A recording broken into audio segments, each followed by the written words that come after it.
Hello friends, dear learners and my dear student. First of all, I take an opportunity to welcome you at my TY BSc Analytical Chemistry class. Friends, I am Dr. S. LABHADE, working as Associate Professor in Chemistry at Partition College, Nasik. Student, in previous lecture we discussed theoretical plate or a height equivalent to theoretical plate. In addition to this, we discussed how the number of theoretical plate for a particular column are determined, and finally what is the effect of theoretical plate on the efficiency of chromatographic column or sample resolution. Student, in today's lecture we discuss the technique of column chromatography. Column chromatography is a name given to that chromatographic technique in which stationary phase is filled into such a column or a glass tube. Here, on the basis of type of stationary phase used, column chromatography are classified as a number one is adsorption column chromatography and number two is partition column chromatography. We know that adsorption column chromatography, that is a technique of chromatography performed by using solid adsorbent as a stationary phase. Partition chromatography is a technique of chromatography in which liquid is used as a stationary phase. Therefore, here in adsorption column chromatography, we can use a solid adsorbent as a stationary phase, and in partition chromatography, a liquid as a stationary phase. Therefore, in this column, a stationary phase, if it is solid, then this will be the adsorption column chromatography. In this column, the stationary phase is liquid, that is a liquid coated on the solid support, then that will be the partition column chromatography. Therefore, adsorption column chromatography and partition column chromatography are the two types of column chromatography. Now here, principle of adsorption column chromatography, in which where stationary phase is solid adsorbent material present into this column, and if we add a sample, therefore on the basis of adsorption phenomenon, sample components are get separated. That means here, if that particular solute have a ability to form more bonding with the stationary phase, that will be strongly adsorbed onto the stationary phase, and that solid will be held at the top of the column. While the solid which have a ability to form less number of bonds with the stationary phase, that will be adsorbed at the end of the column. Therefore, here stationary phase consisting of a functional groups. That functional group have ability to hold a solid molecule on the surface of a stationary phase. Therefore, if solid number of functional groups on the stationary phase, those are fixed. And therefore, if solid have a more number of functional groups, then that will be strongly adsorbed at the top of the column, and the solid which have a less number of functional groups, that will be adsorbed weakly at the end of the column. Sometimes solid does not have a functional groups to form a bonding with the stationary phase. Those solid cannot be adsorbed onto the column, that directly given out from the column. Therefore, in adsorption column chromatography, samples are separated on the basis of relative adsorption towards the stationary phase. Components those have a strong affinity towards stationary phase means that component forms a more bonding with the stationary phase, that will be strongly adsorbed onto the column, while component those have a weak ability or does not have ability to form a bond with the stationary phase, that will be held at the bottom or sometimes given out from the column. This is a principle of adsorption column chromatography. Adsorption column chromatography works on differential adsorption phenomenon. Now second technique is a partition column chromatography. In partition chromatography, initially the adsorbent material is packed into this column. Over this adsorbent material, another liquid is coated and that will be act as a stationary phase liquid.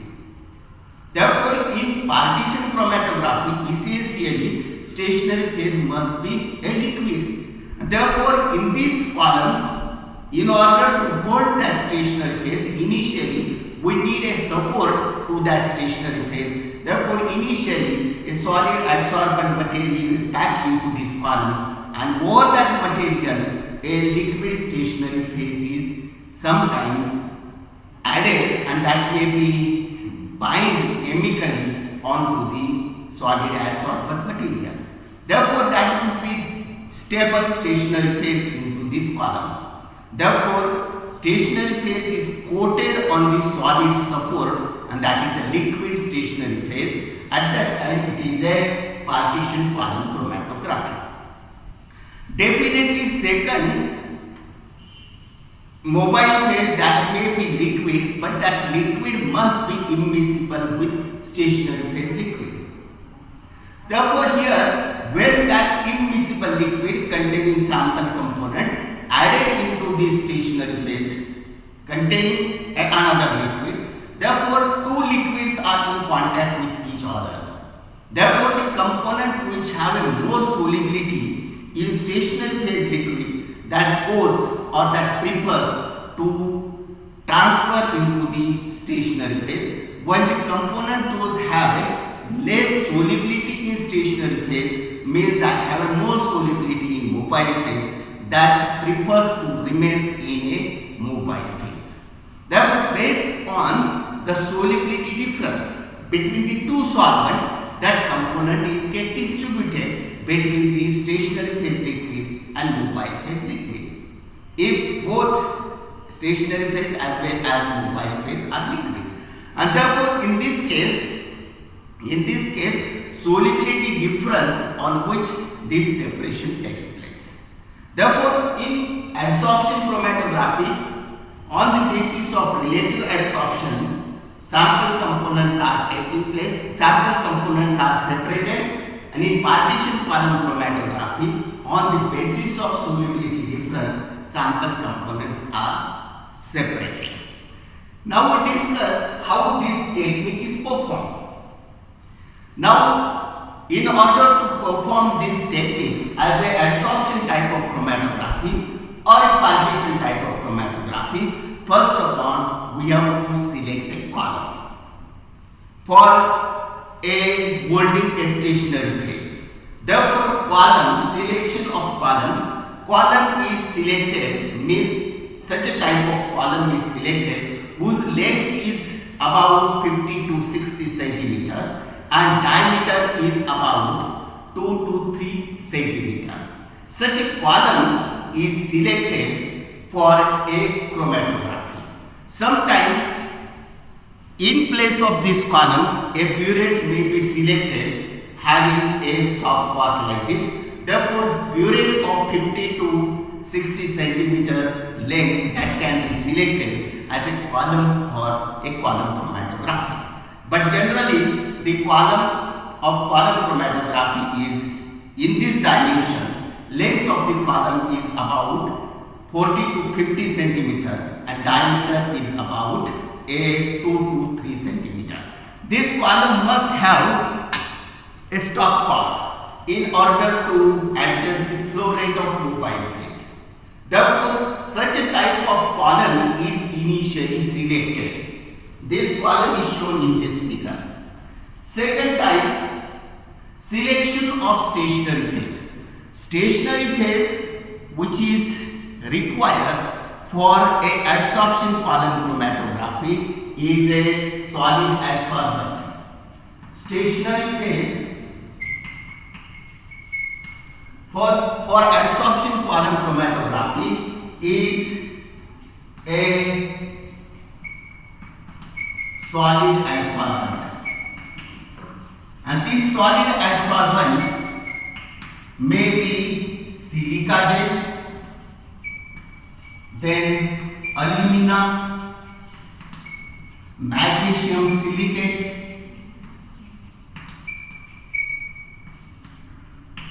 or sometimes starch powder.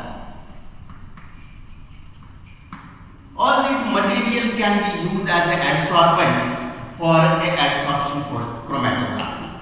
These adsorbent, for example, silica gel. Silica gel have a structure like this.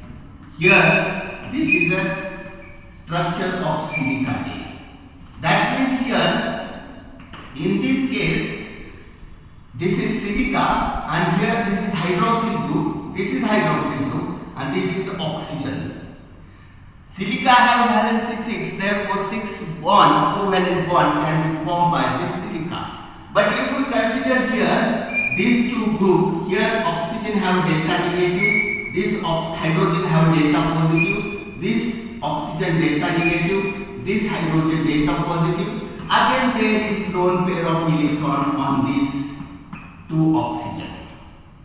Therefore here on the basis of this active sites, these are the active sites.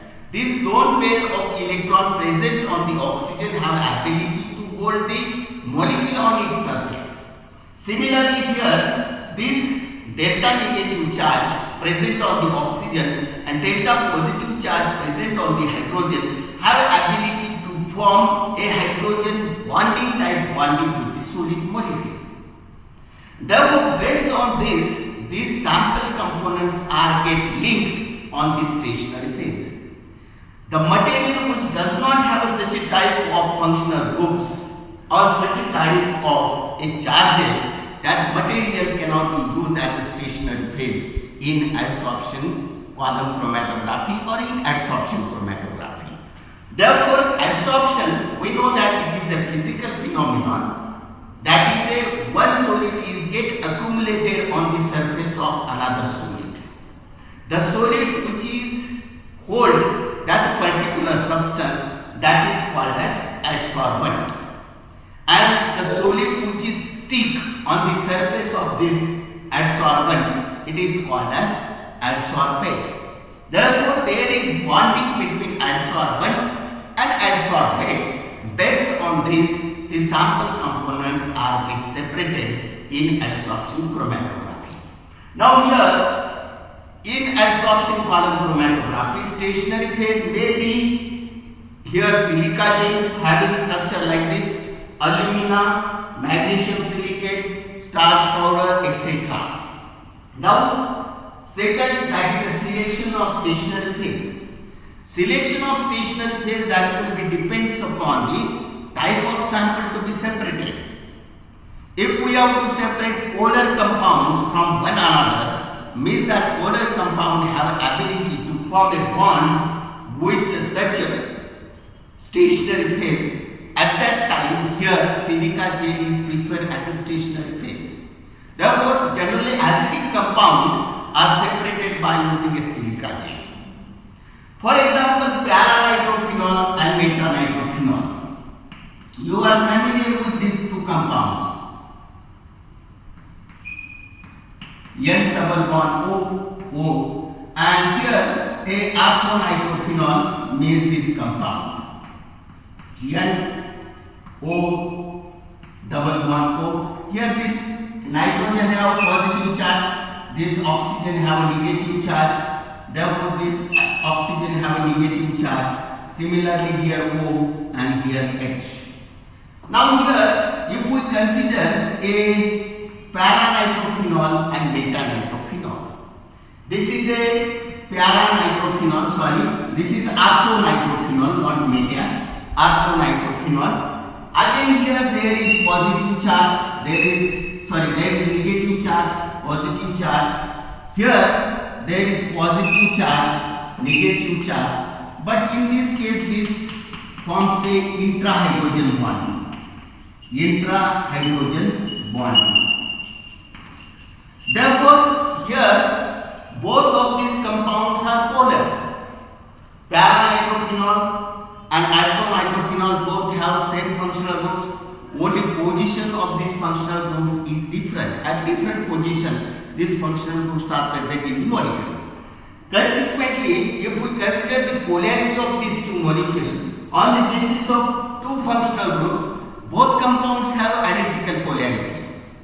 But in this case, this compound is said to be more polar than this, because here functional groups which are present in orthonitrophenol, these two functional groups are get interlinked due to formation of intrahydrogen bonding. And intrahydrogen bonding is absent in case of paranitrophenol. Consequently, when we pass these two compounds through a column containing silica gel as a stationary phase, you will find that this nitro group and this hydroxyl group in paranitrophenol have an ability to link with this a solid stationary phase, that is silica gel. But in this case, the number of functional groups those are available for linking with this silica gel stationary phase, that will be less. When we pass these two compounds through this column, you will observe that in this column here, this will be the position of a paranitrophenol and this is the position of a orthonitrophenol. Why this is so? This is because here more number of functional groups are present in paranitrophenol to form a bonding with this silica gel. Here less number of functional groups are available in case of orthonitrophenol to form a bonding with this stationary phase. And therefore here stationary on the basis of this polarity, this is the position of the paranitrophenol and this is the position of orthonitrophenol, and hence those are get separated. Now we discuss how the preparation of column is carried out. Initially specific stationary phase is selected and slurry of that stationary phase is prepared. Slurry is a paste. Paste of that stationary phase is prepared into a developing solvent. Developing solvent is a mobile phase. Therefore, slurry of the adsorbent material is initially prepared into developing solvent. After that, a glass pool that means a carton of glass fibers. A plug of glass pool is placed here at the bottom of this tube or at the bottom of this column to hold the solid stationary phase. This should be porous. Porous in the sense it should percolate the solvent from the column but does not stationary phase. Therefore, a glass pool that is placed at the bottom of the column and a porous medium is created here. Over this, initially when we place a glass pool at the bottom of this column, after that we can fill this column initially with solvent. Solvent is here mobile phase. Therefore, when we place a glass pool at the bottom, then we fill the column with the mobile phase. Then we can remove the air bubbles and then position of solvent should be at the top. After removing the air bubble, here we can adjust specific flow rate to this solvent to come out from the column, and during this we are adding the slurry of that adsorbent material into this column. During this vibrations are carried out or column is vibrated mechanically, so that uniform layers of that slurry will be formed and simultaneously we can remove the extra solvent from the column. During this we have to take a care no air bubble should be entrapped into this column. Otherwise the air bubble when entrapped into the column, that will decreases the efficiency of chromatographic column and we does not remove that air bubble once it is entered into the column. Then we have to prepare another column. Then for it is difficult to remove the air bubble. Therefore, a care should be taken that the column that is free from the air bubbles or no air bubble should be present. Therefore, here column is prepared by adding a slurry, and during addition of slurry, column is vibrated mechanically. After that, here once we fill this slurry into this column, at the top of the column, again we have to add a quarter plug or a glass plug in order to protect the stationary phase. If we does not place another quarter on this another glass plug on the top of the column, then this particle may be get disturbed, and therefore stability of stationary phase here in this case that will be negligible. And therefore here to protect, to give a stability to the stationary phase at the top of the column, again we have to add another porous glass wool in order to give the support to this top material, that is a particles of the stationary phase present at the top of the column. And after that, above to this column there should be solvent.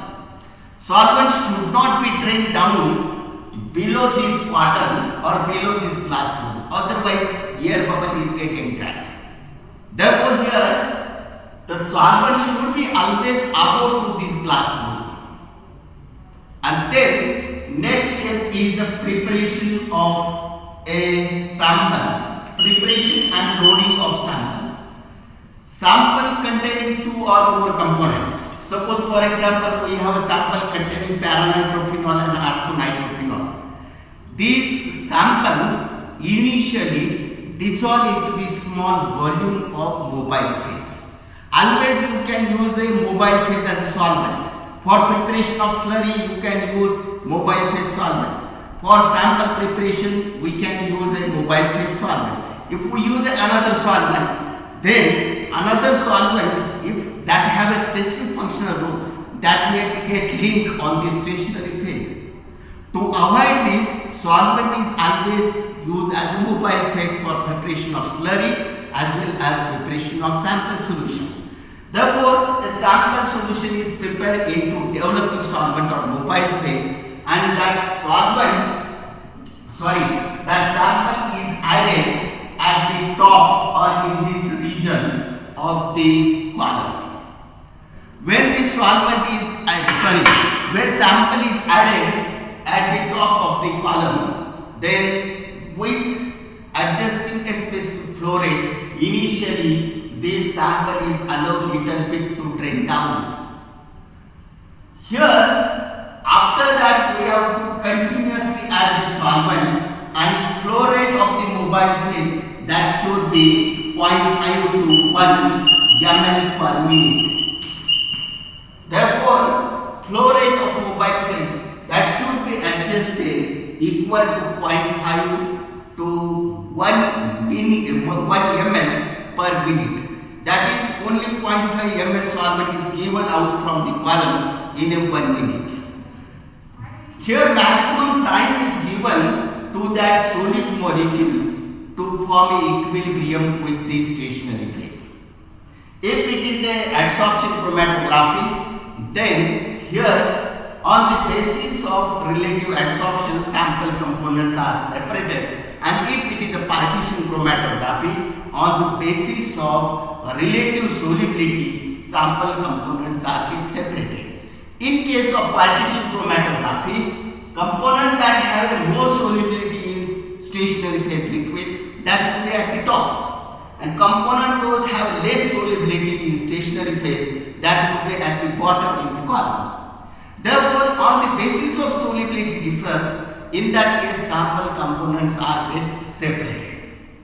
Here, after this, we have to develop the chromatogram or development or separation of the, when we continuously adding the solvent, and if we add the flow rate equal to this, after that this component come in contact with the stationary phase, and that forms a hydrogen bonding type bonding with the stationary phase, and those are get separated.